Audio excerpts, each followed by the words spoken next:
Nikabeba viazi coach. Jua nini? Wife wangu asilale njaa na alipeke. Lakini sasa unapata umetoka kubeba mzigo na na umekuja kwa keja na umekuja hata kama na sukuma yako kienyeji watu familia ipike mkule. Kelele inaanza.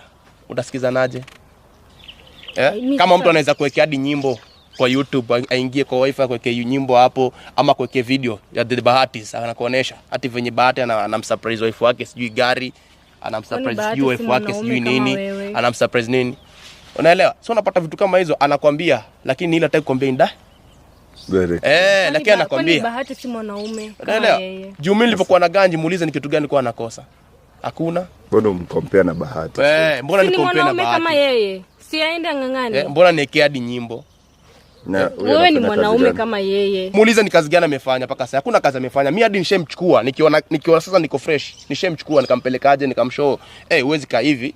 Na mimi niko na job na kila siku nikitoka na katu area hivyo hivyo, unaelewa? Nikamshow. Mwanzo ukitaka ujue kweli huyu mwanamke, mimi nakushow. Mimi hata sasa siwezi muita wife. Unaelewa? Lazima nimuite mdem. Unaelewa? Acha nikwambie sasa kuhusu mdem sasa. Mdem jambo la kwanza mmaliza form 2. Form 2 unafanya mboka gani hii Kenya bro? Yes, ndiye alinitoa shule. Seriously, form 2 unaweza fanya kazi gani? Yeye ndiye alinitoa shule. Hakuna kazi form 2 anaweza fanya. Unaelewa? Nikamwambiaje, tafuta kozi yote professional yako ambayo unaweza somea, at least upate kitu ya kufanya. Wale utajikibi. Hakuweza, akanambia story ya masomo yeye haezi. Ni nini unaweza mfanyia? Nikamshoka kwa keja. Na mimi kana namshughulikia time life yangu iko fit namshughulikia, hakuna kitu anakosa. Umeona? Lakini sasa hii toka ni mimi life we change. Atuelewani bro. Na mimi unapenda